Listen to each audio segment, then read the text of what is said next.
जितनी कड़ी नजर, आफाक भाई, जितनी कड़ी नजर आदमी अपनी मस्जिद के इमाम पे रखता है ना, अगर इतनी कड़ी नजर आदमी अपने घर की बच्चियों पे रख ले तो बच्चियां जो है कभी इर्तिदाद की तरफ न जाए। इमाम चलता कैसे है, इमाम कौन सी गाड़ी से चल रहा है, अगर इमाम साहब ने अच्छा जूता पहन लिया तो इनके मजे हैं। अगर किसी दिन इमाम साहब की दावत में मुर्गा आ गया, लेग पीस सामने रखा हुआ देख लिया तो आए मुक्तदी, अरे मजे हैं तुम्हारे, है नहीं है। इमाम साहब का खाना देख के कह रहा है आदमी मजे हैं। इमाम साहब साइकिल से चले, फटे हुए जूते पहने, चप्पल पहने, फटे हुए कपड़े पहने, बिना प्रेस के कपड़े पहने तो कौम बहुत खुश रहेगी, बहुत अच्छा मौलाना है। जहां उसने अच्छा लिबास पहन लिया, पैसा कहां से आ रहा है। 5-6 हजार रुपए की तनख्वाह में आदमी ये सोचता है कि ना इमाम हमारा गुलाम बन के रहे। हर जगह का माहौल नहीं है, हर जगह का नहीं है ये। 12,000 रुपए तनख्वाह भी अगर इमाम की है ना, तो आज ये महंगाई का दौर है जिसमें 200 रुपए को तकरीबन तेल है, 195 रुपए हमारे इलाके में मिल रहा है। पहले 500 रुपए 100 रुपए लेके आदमी बाजार जाता था। बचपन में हम अपने वालिद साहब के साथ जाते थे तो पूरा थैला भर के सामान मिलता था, फिर भी 20-25 रुपए बच जाते थे। आज 1,000 भी लेके जाओ ना, तब भी घर वालों की शिकायत रह जाती, फला सामान भूला है, का पैसे ही नहीं बचे। ये हाल है, इतना महंगाई का दौर है। इतनी महंगाई के दौर में मैं अभी आपसे कहूं कि मैं आपको 15,000 रुपए दूंगा, मेरे घर पे चलो, कुछ नहीं करना है, नमाज पढ़ना है, नमाज के बाद तस्बीह लेके बैठ जाना है, बस अल्लाह अल्लाह करना है। आप कहोगे मौलाना मुझे मेरे घर की याद आ रही है, बाप की याद आ रही है, माँ की याद आ रही है, बीबी बच्चों की याद आ रही है, मैं इतना नहीं रुक पाऊंगा। और इमाम साहब अगर 1 महीने में 1 दिन अपने घर पे चले जाएं तो आदमी कहता है छुट्टी बहुत कर रही है। क्या उनके बाप नहीं है? क्या उनका दिल नहीं करता कि आज मैं अपने बाप का चेहरा देख लूं? क्या इमामों का दिल नहीं करता कि आज मैं अपनी माँ का चेहरा देख लूं? क्या उनको अपने बच्चों की याद नहीं आती होगी? कभी सोचा है? एक बार आंखें बंद करके तसव्वुर किया करो कि इमाम, जैसे हमको अपने घर के बिना अच्छा नहीं लगता, एक इमाम है हमारा जो मस्जिद में अल्लाह की रजा के लिए आया है और 2-2 महीने के बाद अपने घर जाता है। कभी एक मुक्तदी ये नहीं कहता कि हजरत जाकर के अपने घर वालों को देखाइए। और चले भी जाएं अगर इमाम साहब तो 2-3 मुंह बजाने लगते हैं, और जुमे के दिन अगर इमाम हाजिर नहीं हुआ तो न जाने कितने लोग आवाजें बुलंद करते कि इमाम साहब छुट्टियां बहुत करते हैं। क्या इमाम के बीबी बच्चे नहीं है? क्या इमाम के घर के खर्चे नहीं है? अरे मैंने ऐसे लोगों को भी देखा, आंखों में आंसू आते हैं जब कभी कभी जाता हूं तो मिल जाता है कोई ताल्लुकात वाला, तो उनसे कहा जाता है कि हजरत कैसे हालात हैं, तो बताते हैं कि अल्लाह का शुक्र है।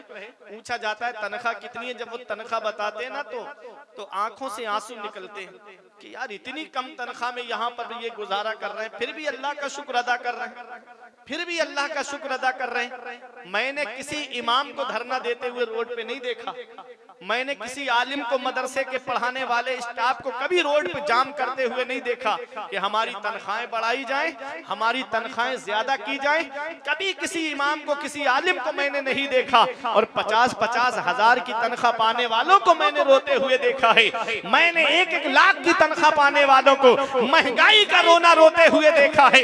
क्यों? इसलिए अल्लाह कुरान में फरमाता है, मन यत्तकिल्लाह यजअल लहू मखरजन व यरज़ुकहु मिन हैसु ला यहतसिब व मन यतवक्कल अलल्लाहि फहुवा हस्बुह। कि जो अल्लाह से डरता है, अल्लाह उसके लिए निजात का रास्ता निकाल देता है और ऐसी जगह से रोजी अता फरमाता है जहां से बंदे का वहमो गुमान भी नहीं।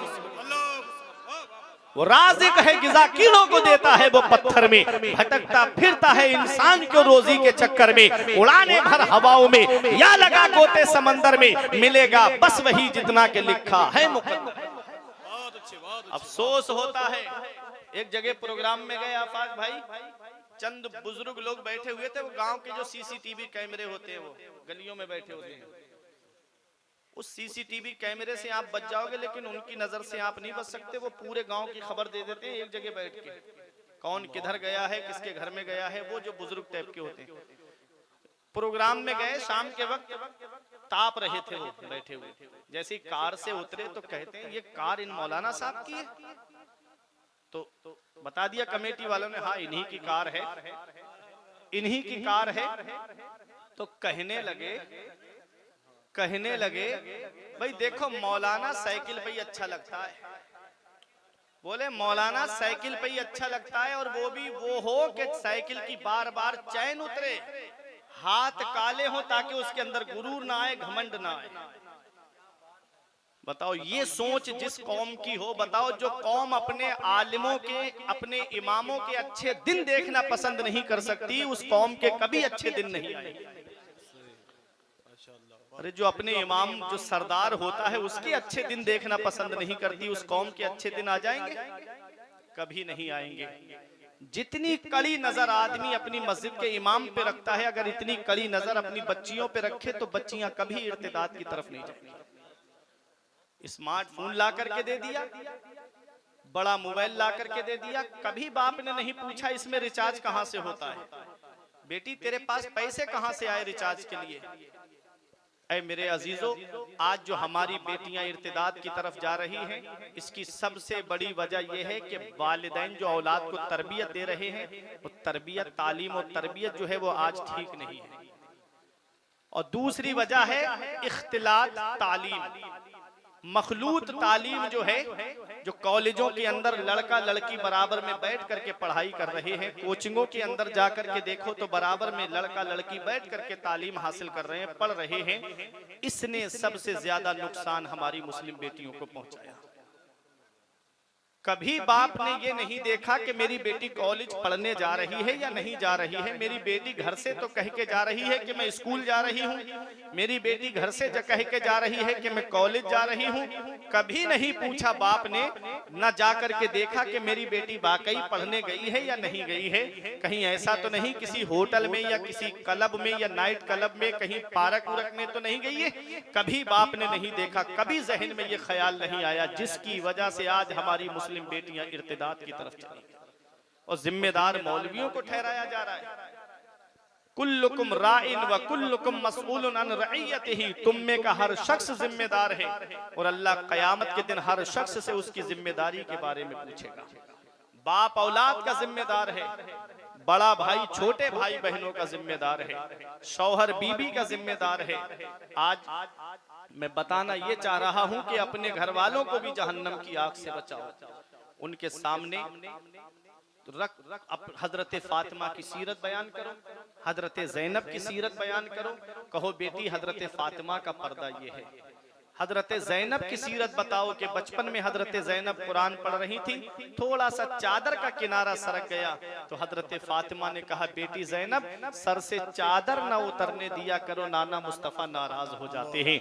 हजरत ज़ैनब ने कहा अम्मी सर से चादर उतर जाती है तो नाना मुस्तफ़ा नाराज हो जाते हैं। आज के बाद ज़ैनब की गर्दन कट तो सकती है लेकिन कभी सर से चादर उतर नहीं सकती है। ये बताओ अपनी बच्चियों को कि हजरत ज़ैनब का पर्दा ये है, हजरत फातिमा का पर्दा ये है। वो हजरत सकीना के जब हजरत इमाम हुसैन का सरे मुबारक दमिश्क पहुंचने वाला था, वहां एक नबी के सहाबी थे जिन्होंने देखा ये नवासे रसूल का सर है, जिन्होंने देखा कि ये आका इमाम हुसैन का सर है, तो कुछ दिरहमो दीनार की थैली लेकर हजरत सकीना के पास आके कहते हैं ये मुझसे कबूल कर लो, मैं तुम्हारे नाना का गुलाम हूँ, मैं तुम्हारे नाना का उम्मती हूँ, मैं तुम्हारे नाना का सहाबी हूँ।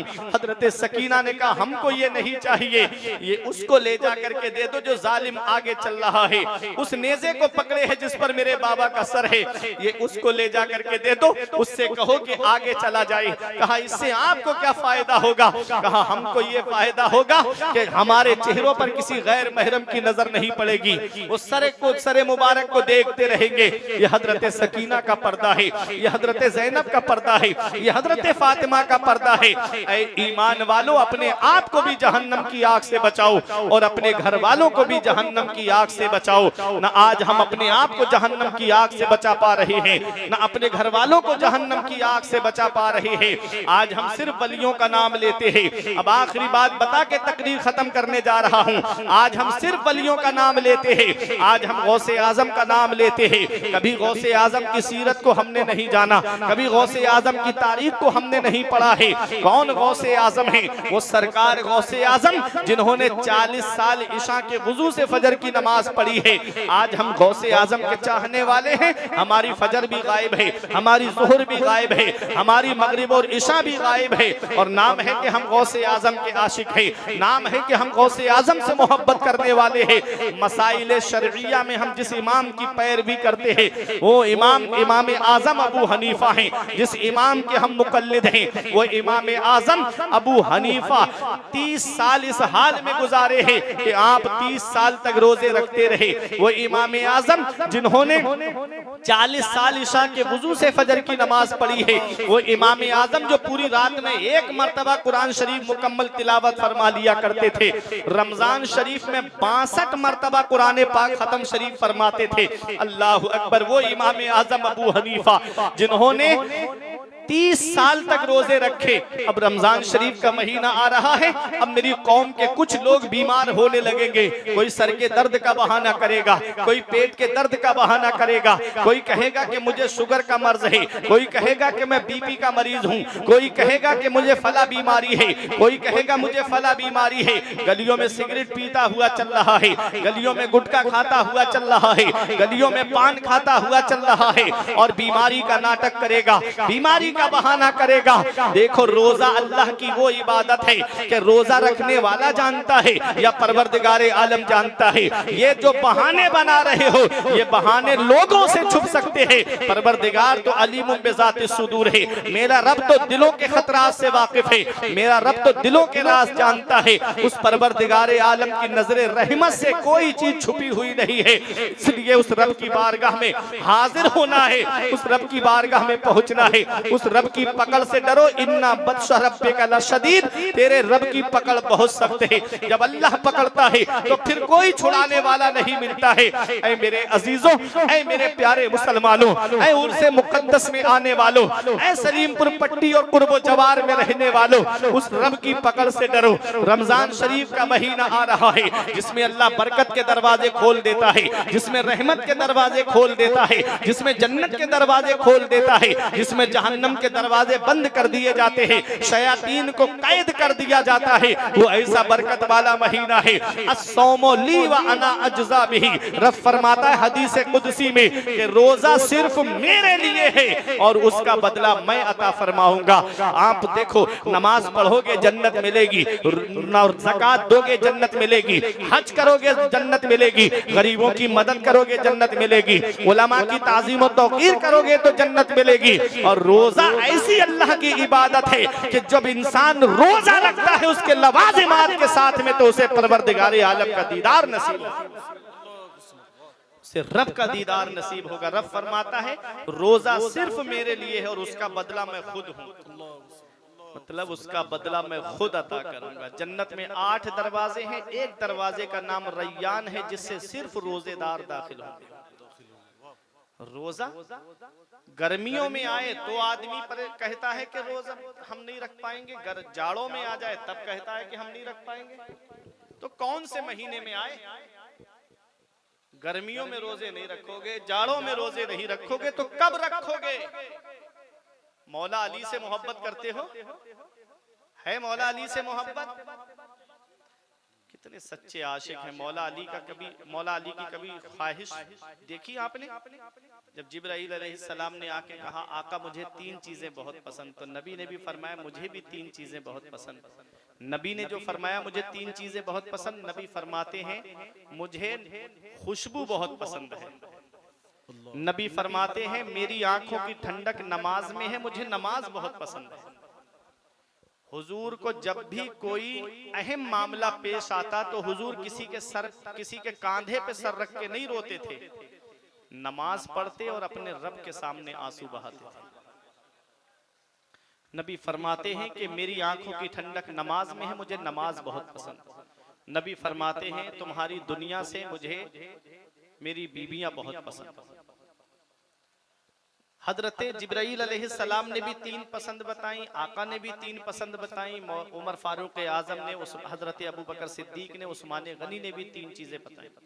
मौला अली शेर खुदा ने भी अपनी 3 पसंद का इजहार किया कि आका मुझे भी 3 चीजें बहुत पसंद है।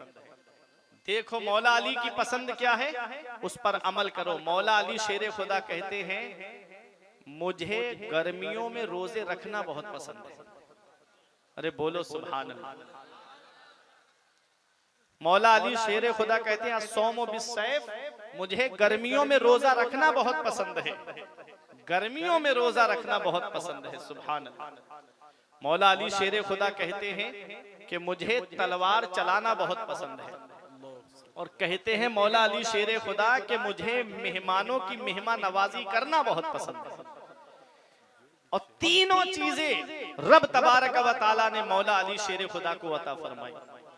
आप रोजे से थे, फजर की नमाज पढ़ने जा रहे थे, आवाज लगाते हुए जा रहे थे कि या अय्युहल मुमिनून अस्सलात, ऐ मोमिनो नमाज, अस्सलात नमाज, हय्या अलस सलाह, आओ नमाज की तरफ, अस्सलातु खैरुम मिनन नौम, सोने से बेहतर नमाज है। जा रहे थे, शकी अजली इब्ने मुलजिम ने मौला अली शेर खुदा के सर पर ऐसा भारी तलवार का वार किया कि आपके सरे मुबारक जख्मी हुआ और चेहरा मुबारक भी आपका जख्मी हो गया। आप जमीन पे तशरीफ ले आए। मौला अली शेर खुदा रमजान शरीफ का महीना रोजे की हालत में, तीन चीजें बहुत पसंद मौला अली को, वो अरब की गर्मी, वो शिद्दत की गर्मी, वो शिद्दत की गर्मी मौला अली शेर खुदा रोजे से है। आप रमजान शरीफ के महीने में आपके सर पर और चेहरे पे तलवार लगी, आप जमीन पे तशरीफ ले आए, आपके दुश्मन को पकड़ लिया गया। अल्लाह अकबर। पूरे दिन शिद्दत में आपका गुजरा, पूरा दिन आपके जख्म से खून रिश्ता रहा।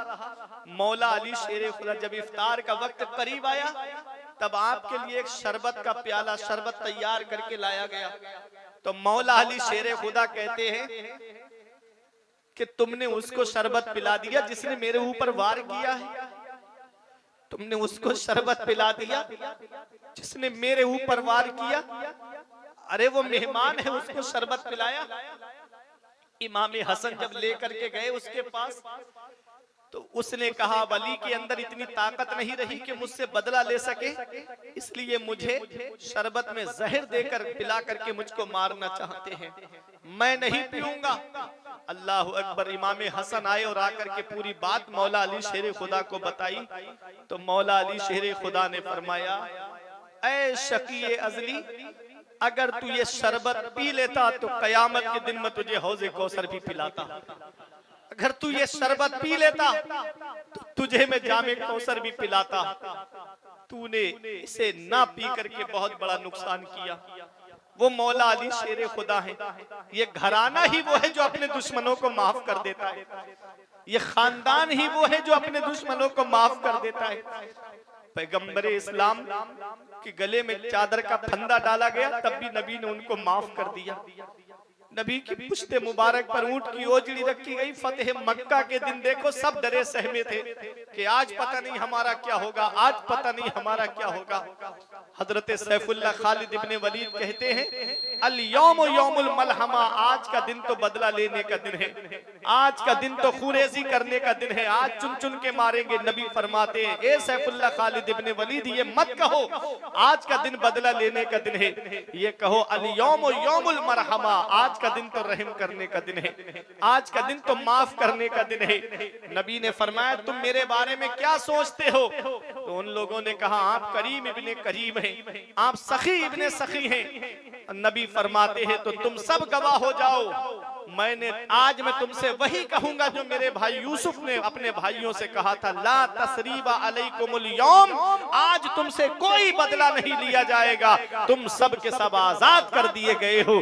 इमाम इश्क व मोहब्बत पुकार उठे, ये वही है जो बख्श देते हैं, ये वही है जो बख्श देते हैं। कौन इन जुर्मों पे सजा न करे, दिल को उनसे खुदा जुदा न करे, बेकसी लूट ले खुदा न करे।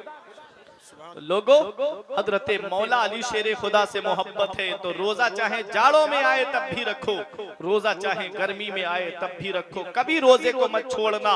साल में एक बार रोजा आता है और ये रोजा ऐसी अल्लाह की इबादत है, डॉक्टर भी कहते हैं कि रोजा रखने से आदमी सेहतमंद हो जाता है। ये तो आज कह रहे हैं, नबी ने 1450 साल पहले फरमाया था, सूमू तसाहू, रोजा रखो सेहतमंद हो जाओगे।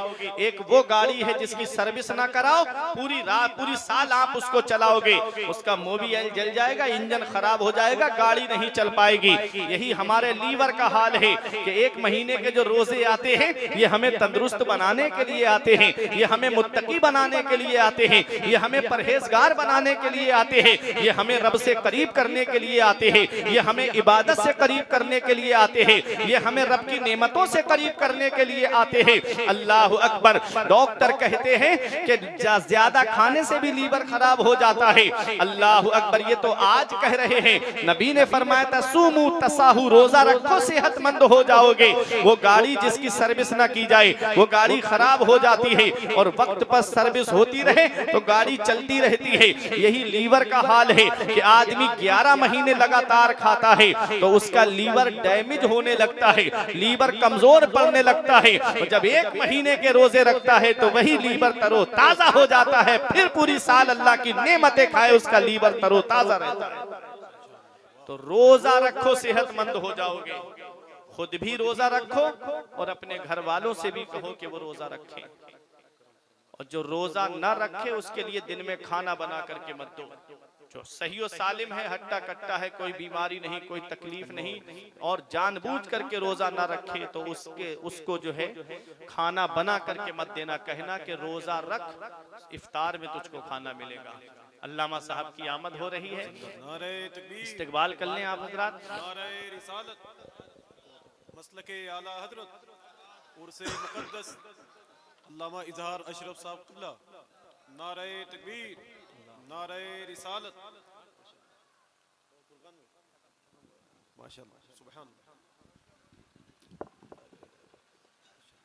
सुभान।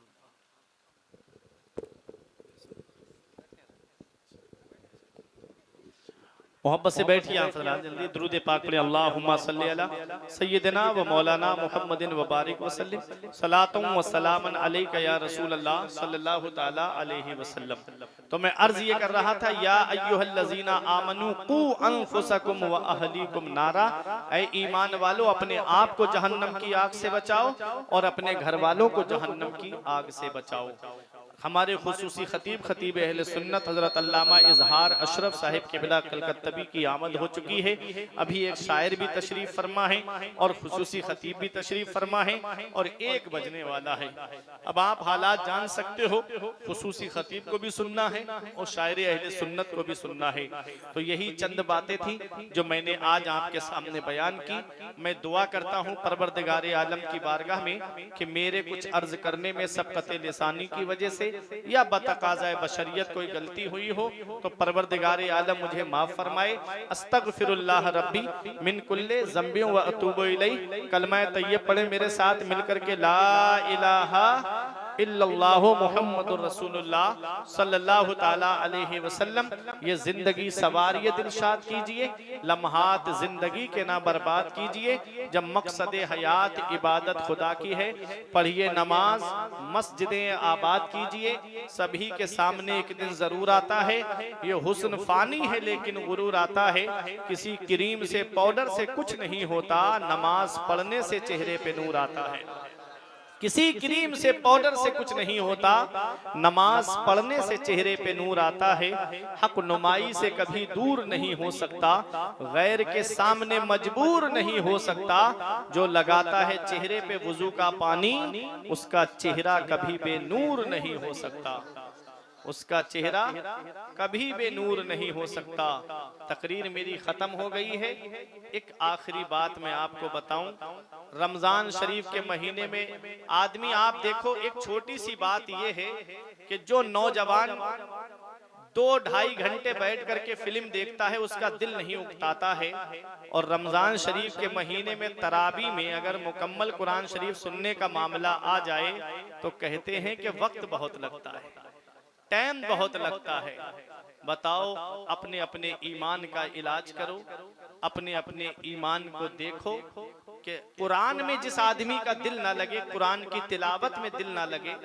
कुरान वो अल्लाह का कलाम है कि जब हजरत उसैद बिन हुजैर तिलावत करते थे तो आसमान से अल्लाह की रहमत के फरिश्ते कुरान की तिलावत को सुनने के लिए आते थे। अल्लाह की रहमत के फरिश्ते कुरान की तिलावत को सुनने के लिए आते थे।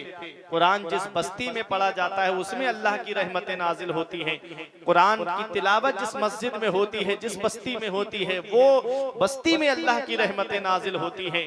तो मेरे अजीजों, कुरान शरीफ से तरावी हो, मुकम्मल कुरान पाक से मस्जिद में जाओ और अल्लाह का कलाम सुनो, कुरान पाक की तिलावत को सुनो।